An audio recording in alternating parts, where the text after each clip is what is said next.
Hello friends, my self CA याचना मुथा बुरज। हम क्या डिस्कस कर रहे थे बेटा? हम समरी बुक से रिवीजन कर रहे थे। 3 चैप्टर्स हुए। इस वीडियो में हम डिस्कस करने वाले reverse charge mechanism, chapter number 4 हमारा। ठीक है, ये समरी बुक मेरी वेबसाइट www.icleague.com में अवेलेबल है। ठीक है, अब हम स्टार्ट करेंगे हमारा chapter number 4 which is regarding RCM chapter हम यहाँ डिस्कस करेंगे। ठीक है, तो वो चैप्टर नंबर 4 पे जाएंगे। रिवर्स चार्ज मैकेनिज्म हम यहाँ पे स्टार्ट करने वाले हैं। लास्ट लेक्चर में भी हमने थोड़ा डिस्कस किया था।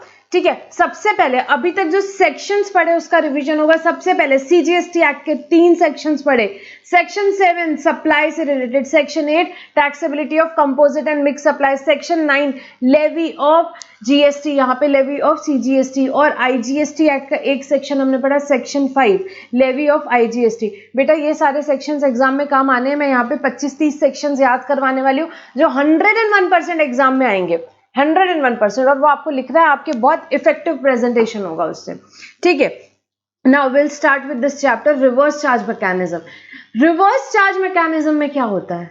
The liability to pay tax has been shifted from supplier to recipient, हमने थोड़ा सा ये कंसेप्ट पढ़ा था लास्ट लेक्चर में। फॉरवर्ड चार्ज, जनरली जीएसटी आप कोई भी इनडायरेक्ट टैक्सेस कैसे पे होता है? फॉरवर्ड चार्ज में, मतलब सप्लायर जो होता है वो कलेक्ट करता है रिसिपिएंट से टैक्स और पे करता है गवर्नमेंट को। रिसिपिएंट से, for example A is the supplier, B को उसने गुड्स सेल किया है 100 रुपीज में, 18 रुपीज उस पर जीएसटी है, 118 रुपीज ए बी से कलेक्ट करेगा और गवर्नमेंट को 18 रुपीज पे करेगा जीएसटी का। This is called as what? This is called as normal charge और forward charge. What is in the reverse charge then? Reverse charge में the person who is receiving the taxable goods or services is the person who is liable to pay the taxes to the government. Compliances कौन करेगा? Recipient. क्या सारे goods और services पे? No, notified goods और notified services पे है। सो liability to pay tax by the recipient of supply of goods और सर्विसेज। मैं वापस से बता दूं, रिवीजन है, यही स्पीड रहेगी। ठीक है, जिसे फुल कोर्स करना है वो फुल कोर्स पढ़िए 100 आवर्स। जिसके पास टाइम है, मैं सीरियसली उनको रिकमेंड करूंगी कि you should go for the 100 hours course, जिसमें आप पूरा के पूरे चैप्टर्स और क्वेश्चन बैंक का डिस्कशन कवर्ड है। जिसने पढ़ लिया है और रिवीजन करना चाहता है वो यहाँ पे रिवीजन करेंगे। हम सारे कंसेप्ट्स कवर करेंगे, बट बेटा यहाँ पे क्योंकि हमको 15 आवर्स में कंप्लीट करना है, हम यहाँ पे एग्जाम्पल्स नहीं लेंगे। मैं ये बार बार बोल रही हूँ क्योंकि हमको 15 आवर्स लिमिटेड टाइम में पूरा जीएसटी कवर करना है। सो नाउ हमने 2 सेक्शंस पढ़े थे, 9.3, 9.4, आपको याद होंगे बहुत अच्छे से। 9.3 किस चीज के लिए था? नोटिफाइड गुड्स, नोटिफाइड सर्विसेज पे रिसिपिएंट इज लायबल टू पे, अच्छा मैम रिवर्स चार्ज गुड्स पे भी है? हाँ बेटा गुड्स पे भी है, बट आपके एग्जाम के लिए वो एप्लीकेबल नहीं है।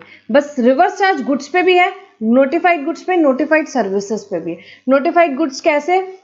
कैशू नट्स हो गया, रैपर लीव्स हो गया, टोबैको लीव्स हो गया, सप्लाई ऑफ लॉटरी, सिल्किया and used vehicle, seized and confiscated goods, old and used goods, waste and scrap, raw cotton, ये एक्सेट्रा, इन सब चीजों पे क्या है? Reverse charge on goods. मतलब अगर मैंने एग्रीकल्चरलिस्ट से, मैं बिजनेसमैन हूं, मैंने क्या खरीदे? कैशू नट खरीदे, तो मुझे टैक्स पे करना है रिवर्स चार्ज में। बट ये आपके सिलेबस का पार्ट नहीं, बट हाँ डेफिनेटली आपको ये याद रखना जरूर है कि गुड्स पे भी रिवर्स चार्ज है, गुड्स पे भी रिवर्स चार्ज है। नाउ नेक्स्ट इज 9.4 का reverse charge. What do you mean by this? 9.4 का रिवर्स चार्ज मतलब क्या हुआ बेटा? तो 9.4 में ऐसा है, हमने पढ़ा था, अगर कोई अनरजिस्टर्ड पर्सन किसी specified class of registered person को, कोई अनरजिस्टर्ड पर्सन अगर किसी क्लास ऑफ रजिस्टर्ड पर्सन को स्पेसिफाइड गुड्स या सर्विसेज देता है, तो वो किस में आएगा बेटा? वो आएगा रिवर्स चार्ज में, वो आएगा रिवर्स चार्ज में। और यहां पे मैं एक चीज आपको बता दूं, ये हमने जैसे कि ऑलरेडी पढ़ा है कि ये जब पहले आया था उस टाइम पे ये हर रजिस्टर्ड पर्सन को अप्लाई होता था, बट अभी क्लास ऑफ रजिस्टर्ड पर्सन को ही अप्लाई ये होता है। ठीक है, अब यहाँ पे नेक्स्ट हम पढ़ेंगे कुछ जो भी नोटिफाइड गुड्स या सर्विसेज हैं। गुड्स तो आपके एग्जाम के लिए रेलेवेंट नहीं है, नोटिफाइड सर्विसेज हम पढ़ेंगे। फर्स्ट हम जीटीए सर्विस से स्टार्ट करेंगे, आपके पास जो डायग्राम है और ये वाले डायग्राम में थोड़ा सा डिफरेंस है, पहले समझ लो, उसके बाद में आपको बताती हूँ कि आपको वहां पे क्या एडिशन करना है। मैंने इसमें थोड़ा सा एडिशन किया फॉर बेटर क्लैरिटी। सो देखो जीटीए सर्विस, यहाँ पे जीटीए सर्विस जो है, अगर 5% कैटेगरी में जीटीए सर्विस या तो 12% पे रहेगा या 5% पे रहेगा। 12% पे आ गया मतलब रिवर्स चार्ज वाला ऑप्शन तो खत्म। अगर टैक्सेबल है तो फॉरवर्ड चार्ज में होगा, और 5% केसेस में अगर टैक्सेबल है तो सिर्फ रिवर्स चार्ज में जाएगा। बहुत ध्यान से सुनना, अगर टैक्सेबल है तो सिर्फ रिवर्स चार्ज में जाएगा। अब 5% वाले ऑप्शन में सबसे पहले तो जीटीए को इनपुट टैक्स क्रेडिट नहीं मिलेगा, first thing. Second thing, GTA को देखना है कि सामने वाला रेसिपिएंट क्या है, रजिस्टर्ड है। ओके, सामने वाला रेसिपिएंट अगर रजिस्टर्ड है तो it would be taxable under reverse charge and recipient would be liable to pay tax. It would be taxable under reverse charge and recipient जो रहेगा उसकी लायबिलिटी आएगी बेटा इस केस में टैक्स पे करने की। ठीक है, अब रेसिपिएंट जो है वो कौन निकला, वो निकला department of central government, state government, local authority, governmental authority which has taken registration. उन्होंने रजिस्ट्रेशन ही इसीलिए लिया है क्योंकि वो टीडीएस डिडक्ट कर सके, तो उस केस में गवर्नमेंट ने बोला नहीं ठीक है, आपको एग्जेम्पशन देते हैं, आपको टैक्स पे करने की जरूरत नहीं, आपको आरसीएम में एप्लीकेबल नहीं। एग्जेम्पशन हो गया तो फिर आरसीएम की बात ही खत्म हो गई। ठीक है, तो यहाँ पे इस केस में ये एग्जेम्प्ट है। अब नेक्स्ट, रिसिपिएंट अगर अनरजिस्टर्ड है तो आपको देखना है बेटा, पहले समझ लो अपनी कॉपी के, आपके पास जो बुक है वो डायग्राम को छोड़ो, पहले ये समझो।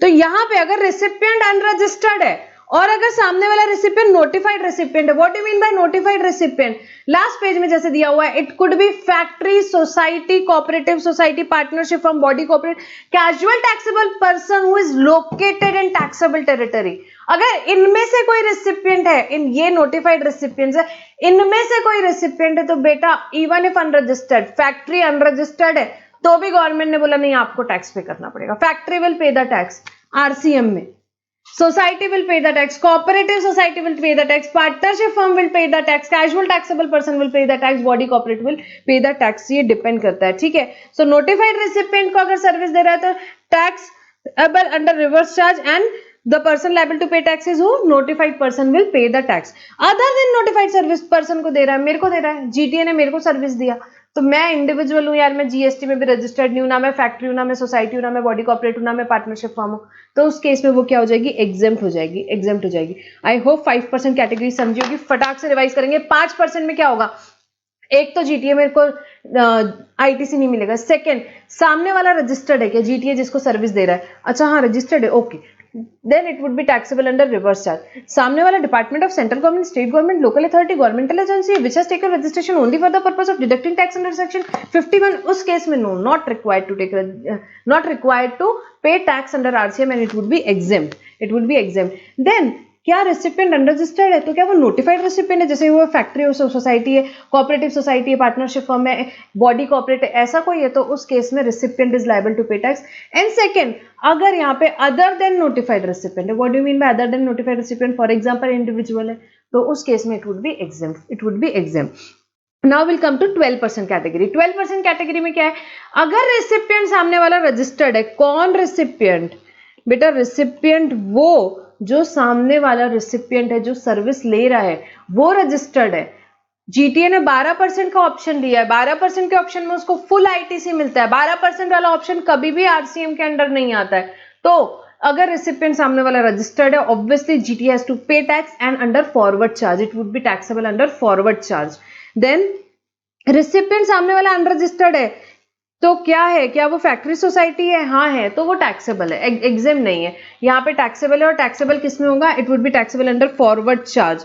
And other than notified recipient है तो it would be exempt, other than notified recipient है तो it would be exempt. I hope this is clear. अब मैं आपको बता दूं कि आपके इसमें जो डायग्राम है उसमें चेंज क्या है। देखो, अदर देन नोटिफाइड रेसिपिएंट हमेशा एग्जेम्प्ट, ये याद रखना। नोटिफाइड रेसिपिएंट है तो टैक्सेबल है। अब डिपेंड करता है, 5% वाला ऑप्शन है तो रिवर्स चार्ज में, 12% वाला ऑप्शन है तो फॉरवर्ड चार्ज में। सामने वाला रेसिपिएंट अगर रजिस्टर्ड है तो बेटा तो फिर टैक्सेबल है, अगर 5% वाला ऑप्शन है तो रिवर्स चार्ज में, और यहाँ पे अगर 12% वाला ऑप्शन है तो फॉरवर्ड चार्ज में यहाँ पे टैक्सेबल होगा।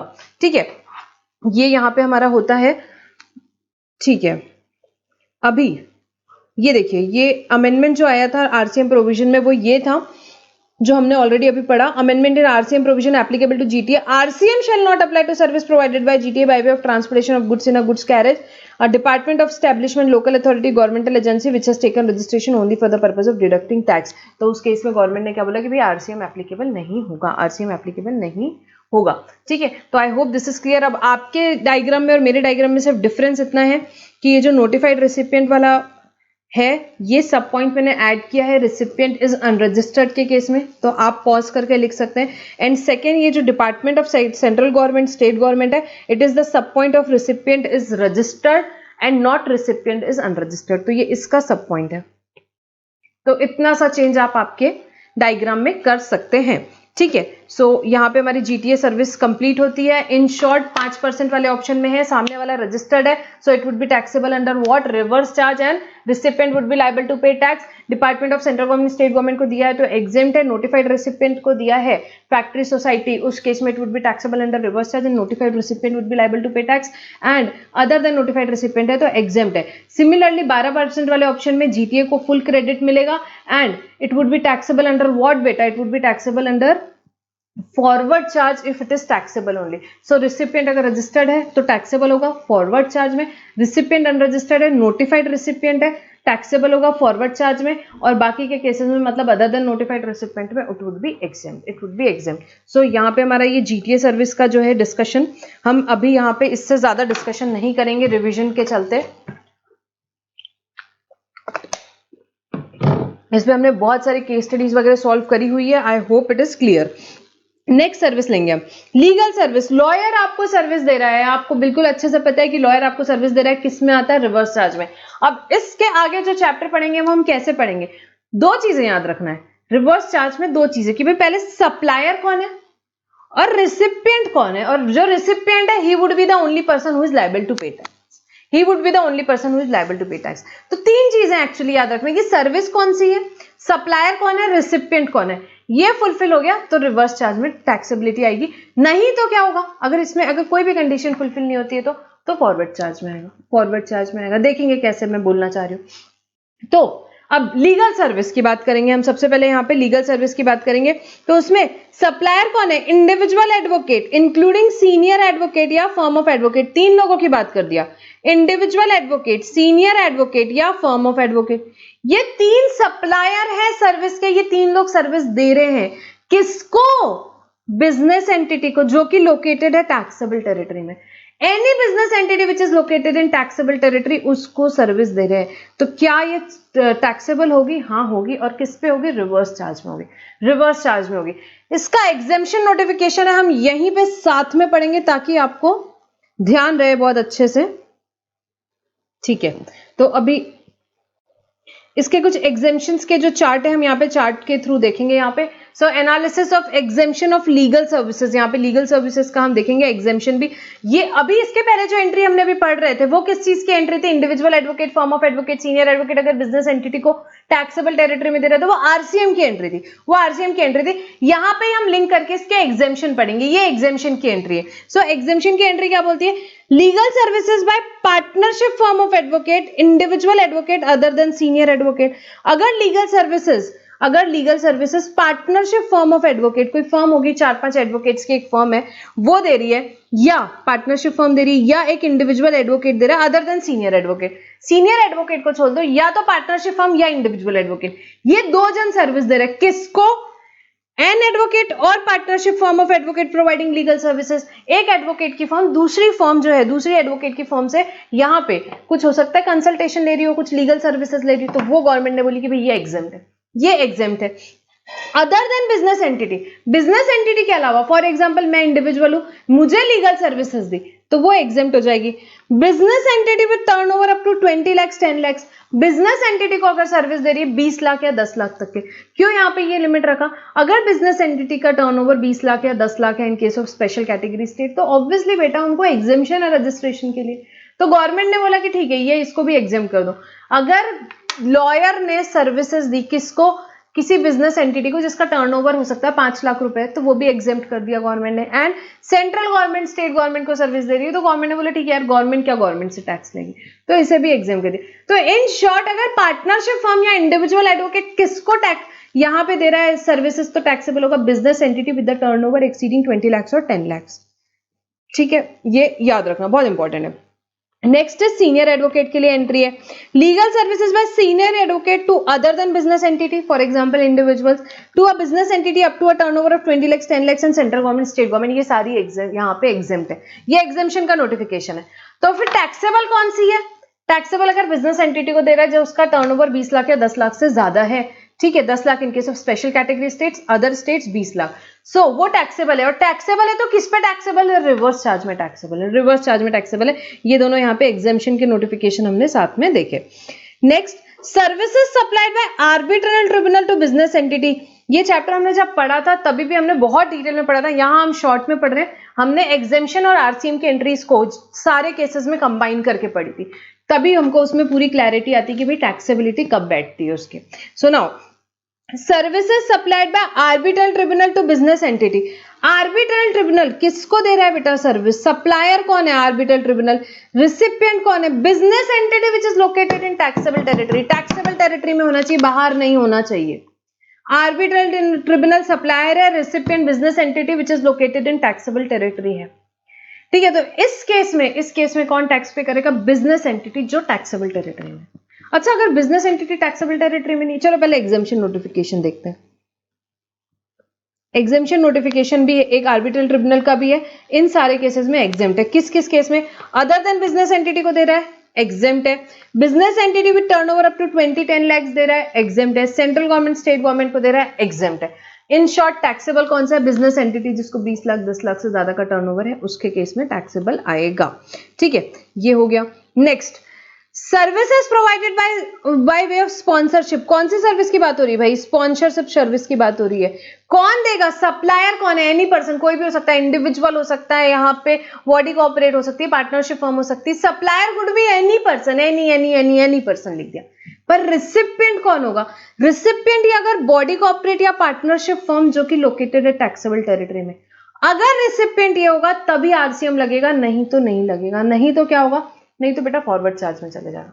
अगर आरसीएम नहीं लगेगा तो क्या होगा? फॉरवर्ड चार्ज में चले जाएगा। सो अगर सप्लायर कोई भी पर्सन है और रिसिपिएंट बॉडी कॉर्पोरेट या पार्टनरशिप फर्म है तो यहाँ पे आरसीएम में लगेगा। अच्छा, अब मुझे बताओ, अगर सप्लायर इंडिविजुअल है और रिसिपिएंट बॉडी कॉर्पोरेट है तो क्या आरसीएम में आ जाएगी स्पॉन्सरशिप सर्विस? Yes ma'am. अच्छा, सेकेंड एग्जाम्पल, सप्लायर इंडिविजुअल है, रिसिपिएंट भी इंडिविजुअल है, तो क्या आरसीएम में आ जाएगी? नहीं मैम। क्या होगा? फॉरवर्ड चार्ज में चले जाएगी, फॉरवर्ड चार्ज में चले जाएगा।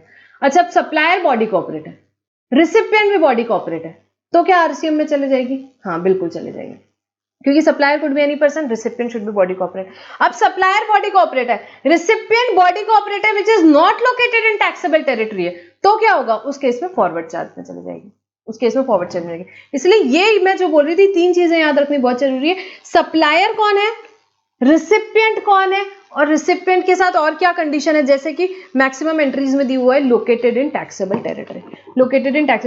देखो गवर्नमेंट का भी फंडा सीधा है, जो टैक्सेबल टेरिटरी में उसको तो ठीक है रिसिपिएंट बना लिया, उससे टैक्स ले लेना आसान होगा। अब रिसिपिएंट बाहर है अगर, तो गवर्नमेंट को टैक्स लेना कितना मुश्किल हो जाएगा। तो फिर उस केस में गवर्नमेंट ने बोला नहीं, रहने दो, कोई रिवर्स चार्ज वार्ज नहीं, तुम चुपचाप पे करो। सप्लायर को बोला तुम पे करो चुपचाप, ठीक है। Next, services supplied by central government, state government, union territory, local authority to business entity. Supplier कौन है? Central government, state government, union territory, local authority, ये चारों में से कोई भी हो सकता है। इन्होंने सर्विसेज सप्लाई की किसको? Business entity located in taxable territory, business entity को सप्लाई करी जो टैक्सेबल टेरिटरी में लोकेटेड है। उस केस में क्या होगा? आरसीएम लगेगा? हाँ जी लगेगा। बिजनेस एंटिटी टैक्स पे करेगी, ऑब्वियसली यार, गवर्नमेंट थोड़ी ना टैक्स पे करेगी। तो गवर्नमेंट ने बोल दिया हमारी सभी सर्विसेज पे टैक्स पे करेगी बिजनेस एंटिटी, अगर वो हमसे सर्विसेज ले रही है तो। बट रुको, एक्सेप्ट यहाँ पे excluding renting of immovable property, renting of immovable property को यहां से हटा दिया, बट नीचे एक 5A वाली एंट्री में कवर किया, तो हम वो वहां पे देखेंगे। And then second, the services specified below, मतलब ये जो नीचे की 3 सर्विसेज है, इसमें अगर टैक्सेबल होगी तो क्या होगा? फॉरवर्ड चार्ज में गवर्नमेंट ही टैक्स पे करेगी, रिवर्स चार्ज में नहीं है। एक्सेप्शन है, मतलब रिवर्स चार्ज में नहीं है। अगर टैक्सेबल है तो फॉरवर्ड चार्ज में। इसमें बहुत सारे एग्जाम्पशन नोटिफिकेशन हमने पढ़े थे। So services by department of post by way of speed post, मतलब गवर्नमेंट के बोल रही हूँ मैं, इसमें नहीं बोल रही हूँ, गवर्नमेंट के केस में बहुत सारे एग्जाम्पशन नोटिफिकेशन है। Services by department of post by way of speed post, express parcel post, life insurance agency provided to the person other than central government, state government, union territory, local authority. Second, services in relation to aircraft vessel inside और outside the presence of port और transportation of goods और passenger. अगर ये services business entity को government provide कर भी रही है तो रिवर्स चार्ज में नहीं आएगा। स्पीड पोस्ट का सर्विस हो गया, ट्रांसपोर्टेशन ऑफ गुड्स का हो गया, ट्रांसपोर्टेशन ऑफ पैसेंजर्स का हो गया, एयरक्राफ्ट वेसल्स का हो गया, तो ये सारी सर्विसेज बेटा किस में आएगी? ये सारी सर्विसेज फॉरवर्ड चार्ज में आएगी, ये सारी सर्विसेज फॉरवर्ड चार्ज में आएगी if taxable at all. Next देखो, रेंटिंग ऑफ इमूवेबल प्रॉपर्टी के केस में गवर्नमेंट ने क्या बोला कि अगर central government, state government, union territory किसी भी रजिस्टर्ड पर्सन जीएसटी में जो रजिस्टर्ड है उसको यहाँ रेंटिंग ऑफ इमूवेबल प्रॉपर्टी दे रही है, मैं फॉर एग्जाम्पल जीएसटी में रजिस्टर्ड हूँ, मुझे गवर्नमेंट ने कोई जगह रेंट करी, तो उस केस में टैक्स किसको पे करना पड़ेगा? मुझे रिवर्स चार्ज में, मुझे रिवर्स चार्ज में। I hope it is clear. Next, नई एंट्री यहाँ पे इंट्रोड्यूस हुई है एफएसआई से रिलेटेड, डेवलपमेंट राइट से रिलेटेड, कि अगर कोई भी पर्सन क्या कर रहा है, एफएसआई का development rights for construction of project by promoter को दे रहा है, रेसिपिएंट कौन है? प्रमोटर, तो उस केस में क्या होगा? वो रिवर्स चार्ज में आ जाएगा, उस केस में रिवर्स चार्ज में आ जाएगा। यहां रिवर्स चार्ज में दिया, बट इसके साथ एक पैरेलल यहाँ पे एग्जेम्पशन नोटिफिकेशन है जिसमें बोला है कि भाई वो सर्विसेज एग्जेम्प्ट हो जाएगी प्रोवाइडेड कि जो कंस्ट्रक्टेड फ्लैट्स है, जो बिल्डर ने वो एफएसआई लेके जो फ्लैट्स बनाए, वो सारे फ्लैट्स बिफोर यहाँ पे कंप्लीशन सर्टिफिकेट अगर बेच दिए तो उस केस में ये एग्जेम्पशन यहाँ पे ये इस सर्विस को एग्जेम्पशन मिल जाएगा। एक बार हम इसको डिटेल में देखेंगे डायग्राम बना के। अभी पहले आप समझो क्या है ये एंट्री, रिवर्स चार्ज की एंट्री समझो, एग्जेम्पशन से लिंक करते हैं। यहां पे अगर FSI transfer of development right और FSI for construction of project, यहां पे सप्लायर एनी पर्सन है, रिसिपिएंट अगर प्रमोटर है, तो उस केस में टैक्स किसको पे करना बेटा? प्रमोटर टैक्स पे करेगा। And long term lease of land 30 years और more by any person against consideration in the form of upfront amount called as premium, सलामी, कॉस्ट प्राइस, डेवलपमेंट चार्ज और any other man name. तो यहाँ पे supplier कौन है? Supplier could be any person and recipient could be promoter. Recipient कौन रहेगा? Promoter. तो टैक्स किसको पे करना है बेटा? इस केस में यहाँ पे रिवर्स चार्ज में प्रमोटर पे करेगा। Long term lease of land मतलब 30 साल या उससे ज्यादा के लिए अगर गवर्नमेंट ने आपको यहाँ पे अगर किसी ने लीज की है लैंड की किसी भी पर्सन ने, तो उस केस में वो किस में आ जाएगी? रिवर्स चार्ज में आ जाएगी, रिवर्स चार्ज में आ जाएगी। अब देखो इसमें एक चीज समझो, यहाँ पे ट्रांजैक्शन हो रहा है। ट्रांजैक्शन ऐसा हो रहा है कि कोई भी एनी पर्सन उसने या तो एफएसआई या यहाँ पे गवर्नमेंट का long term lease of land, या तो एफएसआई या यहाँ पे long term lease of land या डेवलपमेंट राइट्स किसको दे दिए? प्रमोटर को दे दिए, प्रमोटर को दे दिए। तो रिवर्स चार्ज की एंट्री पहले क्या बोलती है ये समझो। रिवर्स चार्ज की एंट्री ये बोलती है बेटा कि ये जो ट्रांजैक्शन है it would be liable for under RCM and promoter would be liable to pay tax. And who would be liable to pay tax? Promoter would be liable to pay tax. Promoter would be liable to pay tax. But अब आगे की बात सुनो, exemption notification यहाँ पे क्या बोलते हैं हम एक बार वो पढ़ेंगे। एग्जेम्पशन नोटिफिकेशन यहाँ पे बोलता है, देखो ये एक बार हम पैरा रीड आउट करेंगे। Supply of TDR FSI long term lease of land by land owner to developer have been exempted subject to condition that constructed flats are sold before issue of completion certificate and tax is paid thereon. It means what कि यहां पे ये जो FSI ली, long term lease of land या development राजी, इससे builder ने कोई फ्लैट बनाए होंगे, इससे बिल्डर ने कोई फ्लैट बनाए होंगे और ये सारे फ्लैट्स बेटा बिल्डर ने बेच दिए before completion certificate. These are sold before completion certificate. If these all flats are sold before completion certificate, in that case this particular service FSI की long term lease की या development rights की exempt हो जाएगी और किसी को tax पे करने की जरूरत नहीं है। RCM छोड़ो, किसी को भी टैक्स पे करने की जरूरत नहीं है अगर ये सारे फ्लैट्स बिक जाते हैं तो। अगर ये सारे फ्लैट्स बिक जाते हैं तो उस केस में कब? Before CC, before completion certificate अगर ये सारे फ्लैट्स सोल्ड हो जाते हैं तो उस केस हमें जरूरत नहीं है किसी को भी टैक्स पे करने की। अब फॉर एग्जांपल आपके कुछ फ्लैट्स नहीं बिके, आधे फ्लैट्स आपके नहीं बिके, तो उस केस में क्या होगा? उस केस में गवर्नमेंट ने बोला कि ठीक है, उस केस में बेटा आपका ये जो एग्जेम्पशन दिया गया है विड्रॉ हो जाएगा। फॉर एग्जांपल आपके आधे फ्लैट्स नहीं बिके, यहाँ पे हम यहाँ मार्क करते हैं, ये जो मैंने पर्पल ब्लू में हाईलाइट किया, ये सारे फ्लैट्स आपके नहीं बिके, तो उस केस में क्या होगा? उस केस में गवर्नमेंट ने बोला कि ठीक है, उस केस में आपका एग्जेम्पशन विड्रॉ हो जाएगा और उस केस में टैक्स कौन पे करेगा? वो फिर आरसीएम में टैक्सेबल होगा और प्रमोटर को टैक्स पे करना पड़ेगा। प्रोपोर्शनेट विड्रॉल होगा, पूरा विड्रॉल नहीं होगा। एक बार रीड आउट करेंगे हम वो वहां पे जो एग्जेम्पशन नोटिफिकेशन के आगे लिखा हुआ है।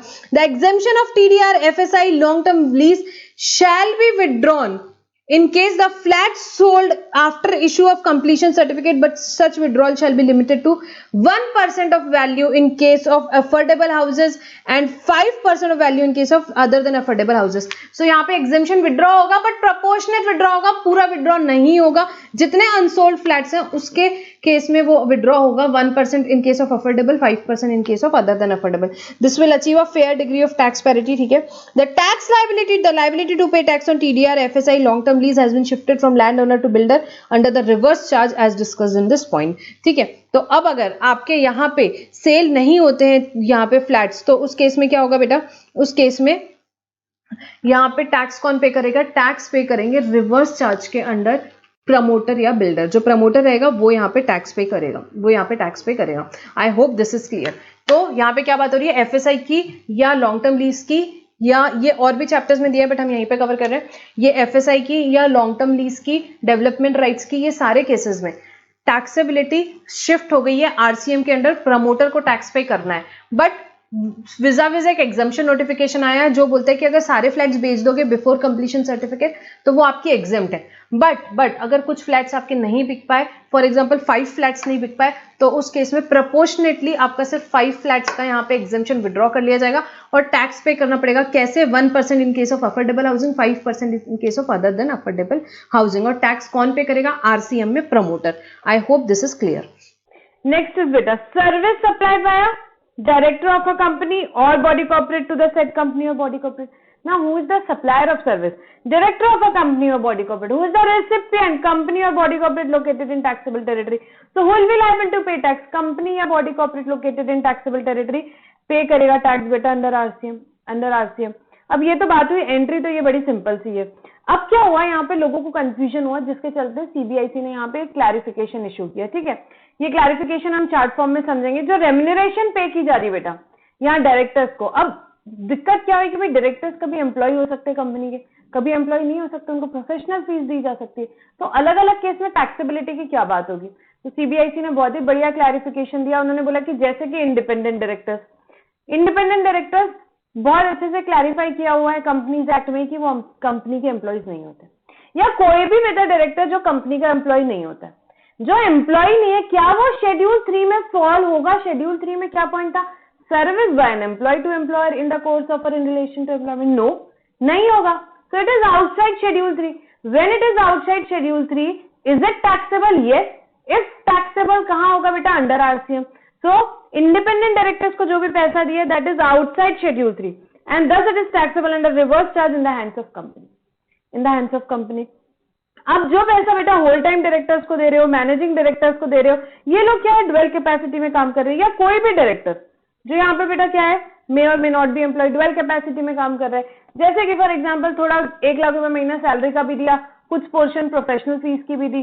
तो क्या देखना है अपने को ये देखना है कि भाई टीडीएस जो डिडक्ट किया इनकम टैक्स में, वो 192 में एज ए एम्प्लॉय सर्विस जितना किया वो क्या हो जाएगा? That transaction is in the nature of employment service. तो वो शेड्यूल 3 में आ गया. शेड्यूल 3 में आ गया तो बेटा उस पर कोई जीएसटी नहीं लगेगा. That is not supply only, that is not leviable to tax. और जो पोर्शन आपने क्या किया बेटा? उसको एज अ प्रोफेशनल फीस, यहाँ पे प्रोफेशनल सर्विसेज उससे पैसा दिया आपने, बुक्स में भी उसको अकाउंट पर वैसे ही किया और आपने टीडीएस भी डिडक्ट कैसा किया यहाँ पे 194J में. तो that is outside schedule 3. Professional fees हो गई, शेड्यूल 3 के बाहर है मतलब टैक्सेबल है मतलब रिवर्स चार्ज में. तो ड्वेल कैपेसिटी में जब भी है तो आपको क्या देखना है? आपको 2 चीजें देखना है. क्या बुक्स में आपने उसे एक चीज अकाउंट फॉर ए सैलरी किया और यहाँ पे उस पर 192 में टीडीएस डिडक्ट किया, तो वो पोर्शन क्या हो जाएगा? एम्प्लॉयमेंट सर्विस के लिए हो जाएगा, उस पर टीडीएस नहीं लगेगा. सेकंड, जो पोर्शन आपने बुक्स में as a professional fee book किया और उस पर टीडीएस 194J में डिडक्ट किया, दैट इज बेटा outside schedule 3. Then it is taxable. So taxable under reverse charge. ठीक है, सिंपल है. एंट्री में तो वैसे भी कुछ भी नहीं था, ये क्लैरिफिकेशन और ऐड किया गवर्नमेंट ने. ठीक है, तो ये आपको ध्यान में रखना है, इंपॉर्टेंट है. ठीक है, ये हुआ. Next, services supplied by insurance agent. Insurance agent service दे रहा है किसको? भाई इंश्योरेंस कंपनी ने बहुत सारे एजेंट्स लगा के रखे हुए, वो एजेंट्स को कमीशन देते हैं. वो एजेंट्स किसको सर्विस दे रहा है? इंश्योरेंस कंपनी को सर्विस दे रहा है. तो उस केस में टैक्स कौन पे करेगा? आरसीएम के बिहाफ में. यहाँ पे आरसीएम में टैक्स पे करेगी इंश्योरेंस कंपनी. क्यों ये बना के रखा है यार, इतना मुश्किल है, इंश्योरेंस कंपनी तो चलो एक होगी, उसके हजारों एजेंट्स होंगे, इतने सारे एजेंट्स को जाना पकड़ना बहुत मुश्किल है। तो इंश्योरेंस कंपनी ने बोला कि नहीं, गवर्नमेंट ने बोला कि it is easy to locate insurance company, तो इसीलिए उस केस में इंश्योरेंस कंपनी को बोला है रिवर्स चार्ज में टैक्स पे करने के लिए। Then services by recovery agent, recovery agent, यहाँ पे अगर रिकवरी एजेंट है तो सर्विसेज रिकवरी एजेंट किसने अपॉइंट किया, बैंकिंग कंपनी है, financial institute, non banking financial company जो कि लोकेटेड है टैक्सेबल टेरिटरी में, जो कि लोकेटेड है टैक्सेबल टेरिटरी। अब वो लोग क्यों अपॉइंट करते हैं रिकवरी एजेंट्स को, ऑब्वियसली किसी ने लोन लिया है, पे नहीं कर रहा है, उनको जाके रिकवरी करने का, उनकी गाड़ियां उठा के लेके आना है एंड ऑल दैट। तो उस केस में गवर्नमेंट ने क्या बोला, सेम सिमिलर फंडा इंश्योरेंस कंपनी टाइप, इस केस में बैंकिंग कंपनी जो फाइनेंशियल इंस्टीट्यूट जिसने अपॉइंट किया रिकवरी एजेंट, जो उसकी सर्विसेज ले रहा है, भले से actual service provider recovery agent है, पर टैक्स कौन पे करेगा, इंश्योरेंस कंपनी, बैंकिंग कंपनी इस केस में टैक्स पे करेगी। नेक्स्ट बेटा यहाँ पे एंट्री नंबर 9 है बेटा, और एक एंट्री नंबर 9A भी नहीं आई है, एक एंट्री नंबर 9A भी नहीं आई है, ठीक है। तो यहाँ पे जो ऑथर का रेफरेंस था बेटा वो हटा देंगे यहाँ से, ऑथर, लिटरेरी और यहाँ पे जो भी पब्लिशर, इसका जो रेफरेंस था बेटा ये यहाँ से हट गया है। अब इसमें प्रोवाइडर ऑफ सर्विस कौन है बेटा, म्यूजिक कंपोजर, एंट्री नंबर 9 की अभी पहले बात करेंगे। म्यूजिक कंपोजर, फोटोग्राफर, आर्टिस्ट और लाइक, ये क्या कर रहे हैं, ओरिजिनल बेटा, इनका ओरिजिनल काम है ड्रामेटिक, म्यूजिकल, आर्टिस्टिक वर्क जो है वो दे रहे हैं। वो किसको दे रहे हैं, सप्लायर ऑफ सर्विस, सर्विस किसको दे रहे हैं, यहाँ ये सर्विस दे रहे हैं music company, for example producer और the like located in taxable territory. तो यहाँ पे रिवर्स चार्ज में टैक्स कौन पे करेगा, म्यूजिक कंपोजर, प्रोड्यूसर और द लाइक कंपनी। काम कौन सा हो रहा है बेटा, काम हो रहा है ट्रांसफर और permitting use of enjoyment of copyright covered under section 13 of copyright to original dramatic, musical, artistic work हो रहा है यहाँ पे। और यहाँ पे तो ये किसको दे रहे हैं, वो कौन दे रहा है, सबसे पहले तो भाई म्यूजिक कंपोज जिसने किया, फॉर एग्जाम्पल यहाँ पे म्यूजिक कंपोज मैंने किया, मैं किसको दे रही हूँ, यहाँ पे किसी कंपनी को दे रही हूँ, टी सीरीज को दे रही हूँ फॉर एग्जाम्पल, ठीक है। तो यहाँ पे सर्विस का यहाँ पे सप्लायर ऑफ सर्विस कौन है, म्यूजिक कंपोजर जिसने म्यूजिक कंपोज किया, फोटोग्राफर जिसने फोटो खींची, या कोई आर्टिस्ट है वो। और वो सर्विस किसको दे रहा है बेटा, सर्विस दे रहा है वो म्यूजिक कंपनी को, प्रोड्यूसर को, जो कि लोकेटेड इन टैक्सेबल टेरिटरी है। तो आरसीएम में टैक्स कौन पे करेगा, म्यूजिक कंपोजर, प्रोड्यूसर और the like located in taxable territory, ठीक है। अब 9A जो है बेटा वो स्पेसिफिकली ऑथर से रिलेटेड है, ऑथर से रिलेटेड है। Service, supply of service by author by way of transfer or permitting use or enjoyment of copyright covered under section 13 relating to what literary work है। author है जो author ने कोई literary, original literary work बनाया और वो किसको दिया, उसने पब्लिशर को दिया। तो टैक्स कौन पे करेगा, पब्लिशर पे कर सकता है आरसीएम में। अब ऑथर के केस में बेटा, सिर्फ ऑथर के केस में, बाकी केसेस में नहीं, सिर्फ ऑथर के केस में दो ऑप्शन है। एक तो टैक्स के पे किया जा सकता है आरसीएम में टैक्स कौन पे करेगा, पब्लिशर, रिसिपिएंट ऑफ सर्विस। दूसरा ऑप्शन है कि टैक्स फॉरवर्ड चार्ज में पे किया सकता है, और टैक्स कौन पे करेगा, ऑथर पे करेगा subject to fulfilment of certain condition. तो ऑथर के केस में दोनों ऑप्शन अवेलेबल है, आरसीएम भी है, रिवर्स चार्ज भी है और फॉरवर्ड चार्ज भी है। अब क्या कंडीशन फुलफिल करनी है ऑथर को, अगर उसने फॉरवर्ड चार्ज में पे करना है तो author can choose to pay under forward charge if he takes a registration under GST Act and files a declaration that he exercises option to pay GST on said service under forward charge, and he shall not withdraw the said option for a period of 1 year from the date of exercising such option। तो जब भी वो option लेगा बेटा उस साल से वो 1 साल वो ऑप्शन नहीं विड्रॉ कर सकता है। he shall make a declaration on invoice issued by him in the prescribed form to the publisher।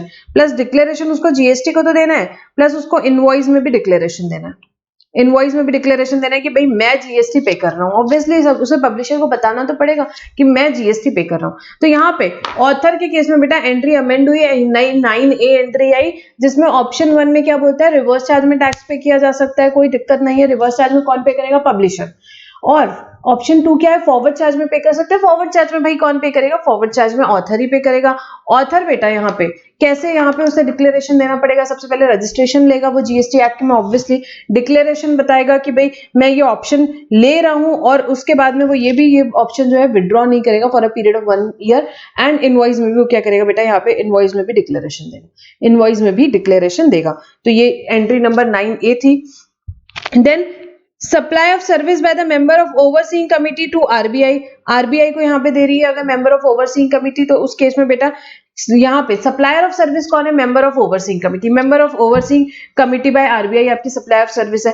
Recipient कौन है? आरबीआई। रिसिपिएंट कौन है? आरबीआई। तो यहाँ पे टैक्स कौन पे करेगा? आरबीआई पे करेगी रिवर्स चार्ज पे, रिवर्स चार्ज पे आरबीआई पे करेगी, ठीक है। सर्विसेज दे रहे हैं यहाँ पे, बैंक ने अपॉइंट किए, डायरेक्ट सेलिंग एजेंट्स वगैरह अपॉइंट किए, वो जाके उनके अकाउंट्स वगैरह खुलाते हैं ऑल दैट। तो उस केस में यहाँ पे जो डायरेक्ट सेलिंग एजेंट्स है अदर देन बॉडी कॉर्पोरेट या पार्टनरशिप फर्म है, बॉडी कॉर्पोरेट या पार्टनरशिप फर्म है अगर आपके डीएस है तो उस केस में बॉडी कॉर्पोरेट या पार्टनरशिप फर्म को पे करना है।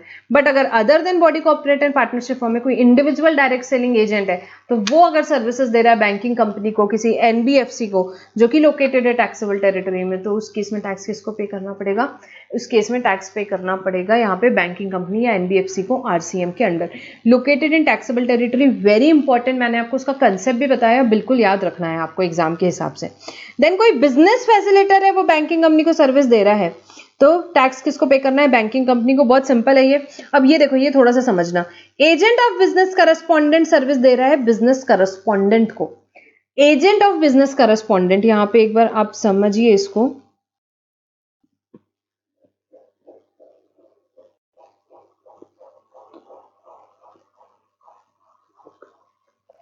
ये किसकी बात कर रहा है? क्या ये बैंकिंग कंपनी की बात कर रहा है इस एंट्री में? नहीं, बिल्कुल बात नहीं हो रही। यहां बात हो रही है कोई एजेंट है बिजनेस करस्पॉन्डेंट का, कोई एजेंट है बिजनेस करस्पॉन्डेंट का, वो बिजनेस करस्पॉन्डेंट को सर्विस दे रहा है तो वो होगी रिवर्स चार्ज, वो होगी रिवर्स चार्ज। जो बिजनेस करस्पॉन्डेंट बैंकिंग कंपनी के साथ है वो फॉरवर्ड चार्ज में होगी। वर्ड में कंफ्यूज मत होना, बिजनेस फैसिलिटेटर और बिजनेस करस्पॉन्डेंट। बिजनेस फैसिलिटेटर को किस में रखा गया है? बिजनेस फैसिलिटेटर वाला बेटा रिवर्स चार्ज में, जो इसके पहले वाली एंट्री थी। और बिजनेस करस्पॉन्डेंट किस में रखा है? बिजनेस करस्पॉन्डेंट और बैंकिंग कंपनी के अरेंजमेंट में वो फॉरवर्ड चार्ज में ही होगी। बट जो बिजनेस करस्पॉन्डेंट छोटे छोटे बहुत सारे एजेंट्स अपॉइंट करते हैं तो वो किस में होगा बेटा? वो रिवर्स चार्ज में होगा, ठीक है। Then next security service, diagram से देखेंगे डायरेक्ट। इस डायग्राम में भी मैंने 2 पॉइंट्स ऐड किए जो आपके पास डायग्राम है, उसके अलावा यहाँ पे 2 फॉर बेटर क्लैरिटी। नहीं ऐड करे तो भी कोई प्रॉब्लम नहीं है, बट और क्लैरिटी आ जाए आपको उसके लिए ऐड किए। सिक्योरिटी सर्विस, सिक्योरिटी सर्विस अगर बॉडी कॉर्पोरेट दे रहा है तो देखो यहाँ पे सप्लायर कौन है? Any person other than body corporate, any person other than body corporate. That means body corporate will always be under forward charge. Yes, so diagram का फर्स्ट पार्ट तो, सेकेंड पार्ट तो हमारा हो गया। अगर सर्विस बॉडी कॉर्पोरेट दे रहे तो then it will always be under forward charge, क्योंकि any person other than body corporate बोल रहा है। अब हम आते हैं इस फर्स्ट पार्ट पे। Any person other than body corporate अगर सर्विस दे रहा है किसी रजिस्टर्ड पर्सन को तो रिवर्स चार्ज में, तो रिवर्स चार्ज में। यहाँ पे लिखा है रजिस्टर्ड पर्सन को दे रहा है लोकेटेड इन टैक्सेबल टेरिटरी में, अगर रिसिपिएंट है तो रिवर्स चार्ज है। बट यहाँ पे कुछ एक्सेप्शंस दिए हुए हैं, क्या कि अगर कंपोजिट डीलर को दे रहा है तो रिवर्स चार्ज में नहीं आएगा। रिवर्स चार्ज में नहीं आएगा मतलब कि क्या फॉरवर्ड चार्ज में आएगा? हाँ जी आएगा, हाँ जी आएगा। Central government, state government, union territory, local authority, governmental agency जिसने रजिस्ट्रेशन लिया ही इसीलिए ताकि टीडीएस डिडक्ट कर ले, जीटीए जैसा सिमिलर, तो उस केस में भी रिवर्स चार्ज में नहीं आएगा। रिवर्स चार्ज में नहीं आएगा मतलब कि क्या? फॉरवर्ड चार्ज में आएगा। जी हाँ, अनरजिस्टर्ड पर्सन को दिया है तो फॉरवर्ड चार्ज में आएगा, या person located in non taxable territory को दिया है तो फॉरवर्ड चार्ज में आएगा। तो रिवर्स चार्ज में एक ही केस में आएगा, किसमें? जीएसटी में जो रजिस्टर्ड पर्सन है यहाँ पे, other then composition dealer, other than state government, central government, उस केस में किस में आएगा बेटा? उस केस में ही सिर्फ रिवर्स चार्ज में आएगा, बाकी सब केसेस में फॉरवर्ड चार्ज में आएगा। नई सर्विस है, इस पे मुझे लगता है कुछ प्रैक्टिकल प्रॉब्लम भी आ सकता है, but definitely it would be dependent upon this chart only. ये चार्ट आपको अच्छे से याद रखना है। देखो ये सारी चीजें ऐसी ही याद नहीं रहती, एग्जाम में जाने के पहले कुछ चीजें इंपॉर्टेंट है जो कि आपको एग्जाम में जाने के पहले सुबह देख के ही जानी पड़ती है, जैसे कि प्लेस ऑफ सप्लाई के प्रोविजन हुए, आरसीएम के चार्ट्स हो गए, एग्जेम्पशन के चार्ट्स हो गए। ये सब चीजें बिल्कुल, ये चीजें कंसेप्चुअल से ज्यादा मेमोरी बेस्ड है, तो ये सब चीजें आपको मार्क करके रखनी कि भाई जिनमें कंफ्यूजन होता है वो एग्जाम के पहले अपने को देख के जाना है। चलो नेक्स्ट बेटा, नेक्स्ट यहाँ पे एंट्री नंबर 15 बेटा, entry number 15, service provided by way of renting of any motor vehicle designed to carry passenger। what is the service या बेटा?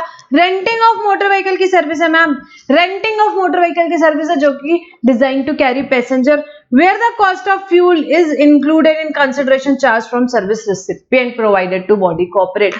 मतलब मैं यहाँ से पुणे जा रही हूँ, मैंने यहाँ एक मोटर व्हीकल रेंट किए जिसका टोटल चार्जेस है यहाँ पे से 3500 rupees, which includes cost of fuel also, which includes cost of fuel also. उसकी बात हो रही है, उसकी बात हो रही है। तो सर्विस क्या है बेटा?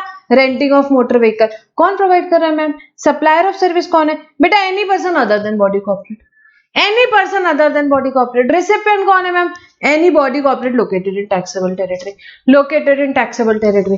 तो यहाँ पे supplier any person other than body corporate, recipient body corporate. अब यहाँ पे जो सप्लायर है बेटा does not issue invoice charging GST at the rate of 6%, CGST at the rate of 6%, SGST at the rate of 6%। तो उसने क्या करनी नहीं चाहिए, उसने 6% प्लस 6% 12% यहाँ पे इनवॉइस चार्ज नहीं करनी चाहिए। बेटा यहाँ पे दो रेट होते हैं, एक 5% का, एक 12% का रेंटिंग ऑफ मोटर व्हीकल का।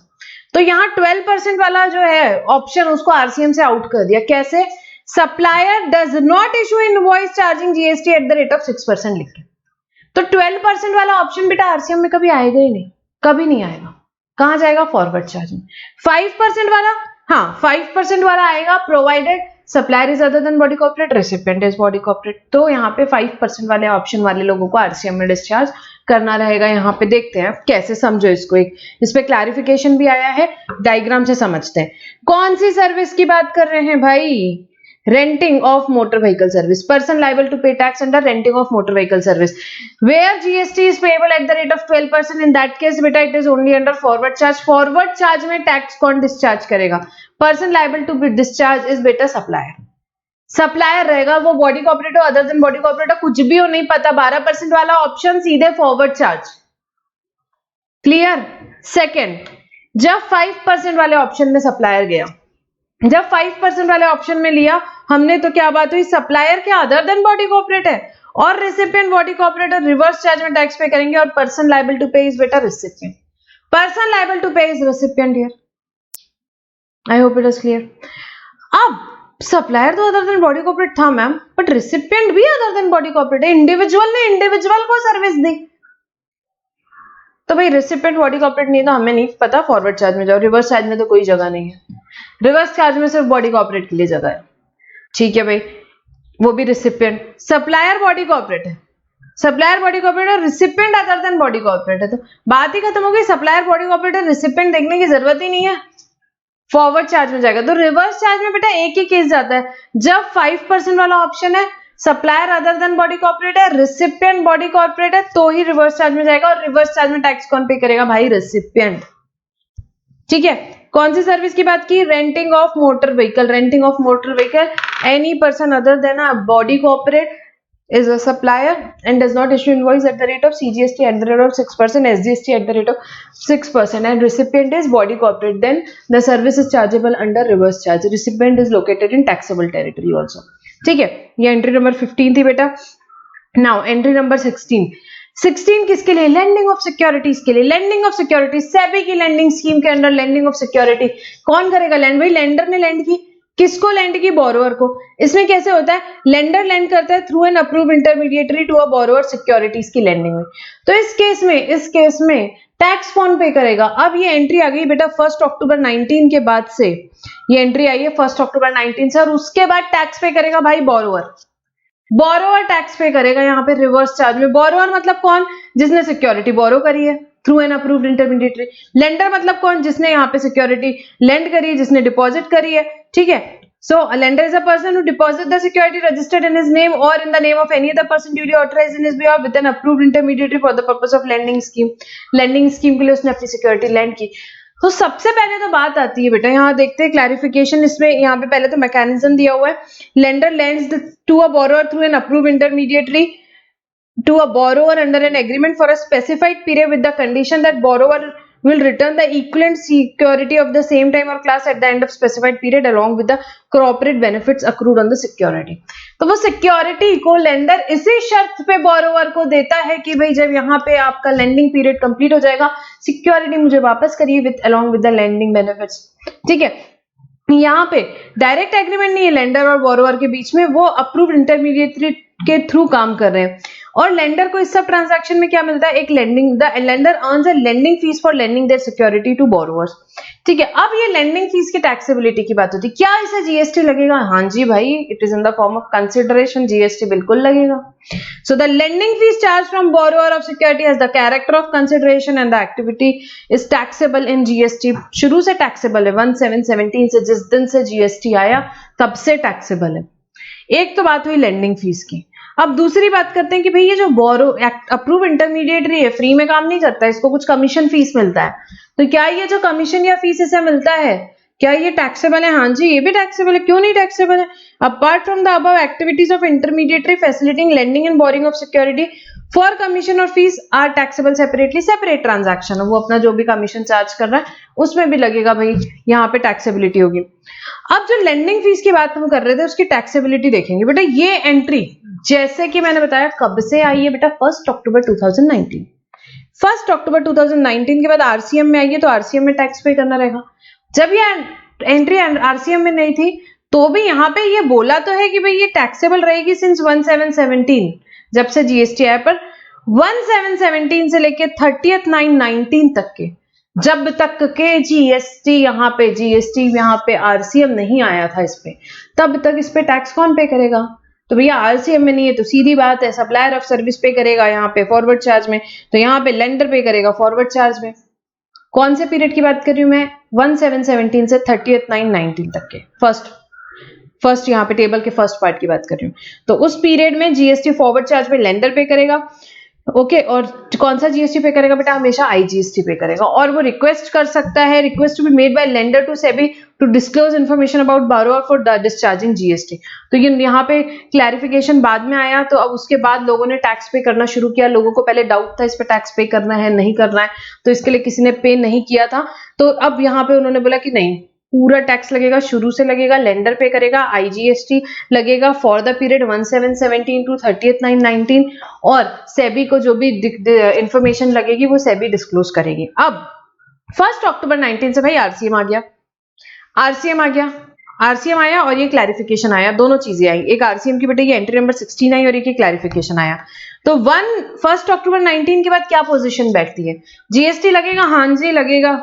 आरसीएम टैक्स कौन पे करेगा? Borrower of security shall be liable to discharge GST under RCM, RCM में वो टैक्स पे करेगा।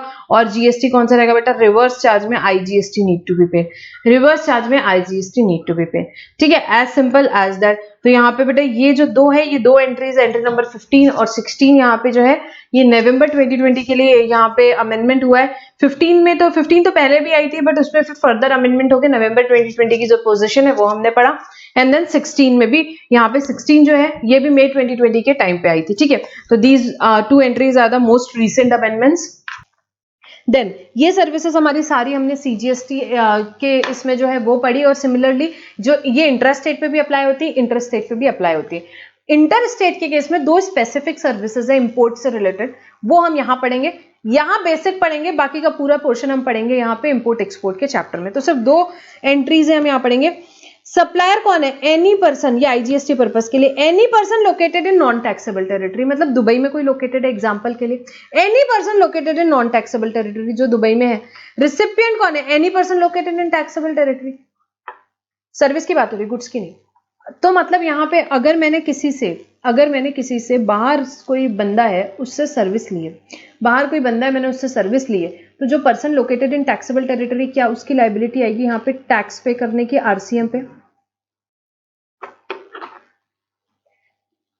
अदर देन एनटीओआर, एनटीओआर मतलब क्या होता है? Non taxable online recipient. ये हम डिटेल में इंपोर्ट एक्सपोर्ट के चैप्टर में पढ़ेंगे, जैसे कि उसमें गवर्नमेंट है, फिर उसमें इंडिविजुअल है जिसने अदर देन बिजनेस के लिए सर्विस ली, तो उसे एग्जेम्प्ट कर दिया गया है। बट यहाँ पे किस ट्रांजैक्शन को कवर किया जा रहा है? जैसे कि मैं फॉर एग्जाम्पल यहाँ पे कोई बिजनेस कर रही हूँ, मैंने कोई सर्विस ली किसी से बाहर से, तो क्या वो रिवर्स चार्ज में आएगी? क्या वो टैक्सेबल होगी? टैक्स कौन पे करेगा? तो ऑब्वियसली इंडिया में जो है वो टैक्स पे करेगा। गवर्नमेंट ने यहाँ पे लायबिलिटी इसीलिए शिफ्ट करी टैक्स पे करने वाले की रिसिपिएंट पे, क्योंकि गवर्नमेंट कहाँ बाहर वाले को जाके पकड़ेगी।